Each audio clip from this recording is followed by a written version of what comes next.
नमस्कार मम्मी का सपना यूट्यूब चैनल को स्वागत। आज आम गोटे नुआ रेसिपी बनवा जाऊँ। रेसिपीर ना है बाड़ीपटर देसी कलरार चिप्स। देसी कलरा बाड़ीपटू तोलिकी आनिथिलु। चलतु एबे कटिंग करिया। आपण मानू जदि मोर रेसिपी भल लागबो ताहले लाइक कमेंट शेयर करिवे आ सब्सक्राइब करिवे। सब्सक्राइब कला परे मु पठैथिबा प्रत्येक वीडियो रो नुआर नोटिफिकेशन पाइबे। चलतु देखिबा कौन कौन सामग्री नैचु आउ कौन कौन सबू कटिंग करिया कौन केमती करिया। चलतु देखिबा। देखंतु बाड़ीपटर देसी कलरा। चलतु कौन कौन सामग्री नैचु देखिबा।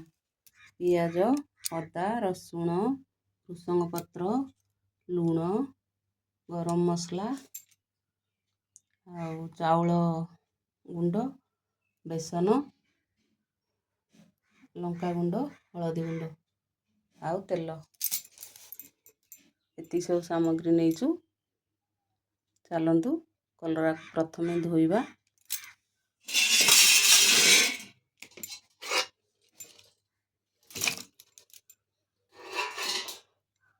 तापरे काटिबा। देखंतु ए भली टिके बड़ कलरटा 3 पीस करी काटिबा। ए भली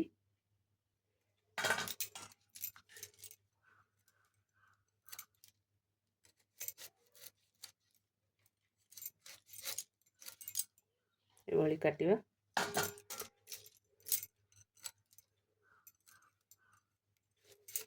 आउ सान कलरा एमती 2 फाळ करी काटिबा।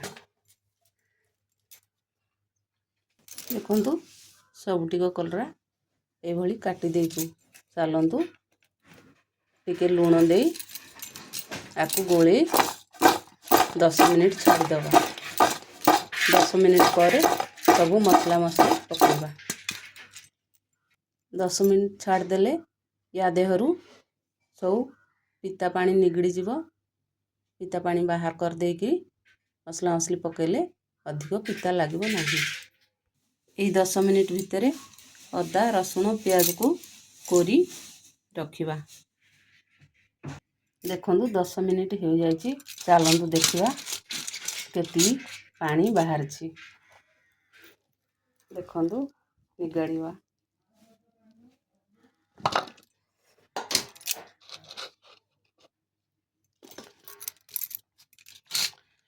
चलंतु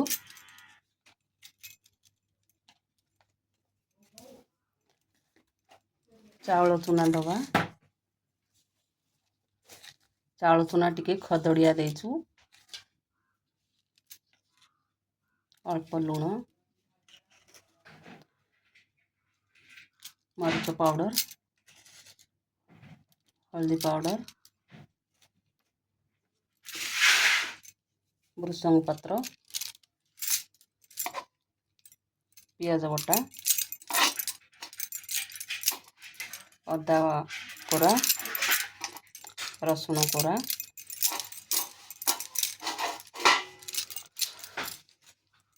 आउ बेसन,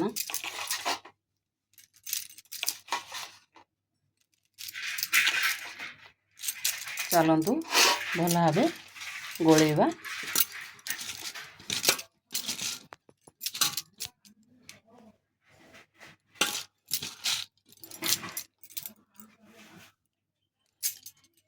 मसला गुंड दबा।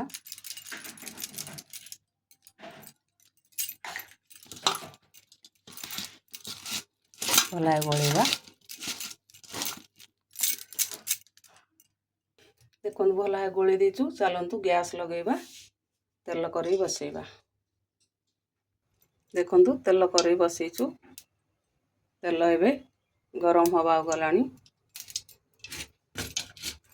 चलंतु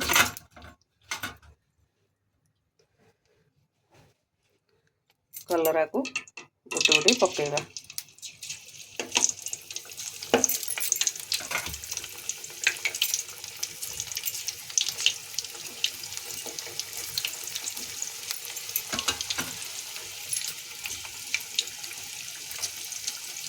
जेतिकी जगह धरुची सेती पकेଇବା।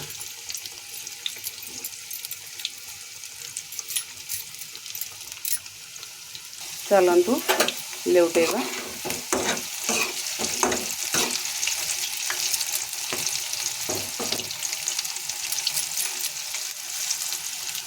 देखंतु बर्तन एथरक हो गलानी बाहर करिवा।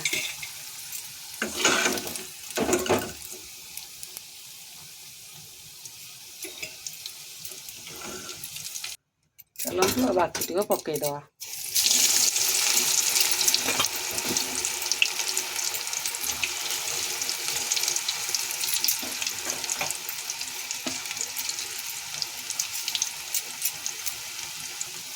देखंतु चलतु लेउटेगा।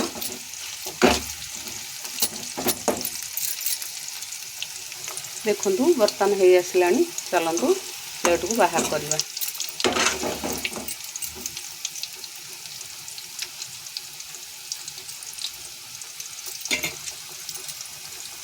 देखंतु वर्तमान हो सारानी देसी कलरार चिप्स। आपण मानू जदि यही रेसिपी भल लगी थाए ताहले लाइक कमेंट शेयर करेंगे और सब्सक्राइब करेंगे। आपण माने कमेंट द्वारा जणाइबे आपण मानू केमिति लागला ए रेसिपी। रहुचु ताहले नमस्कार। जय जगन्नाथ।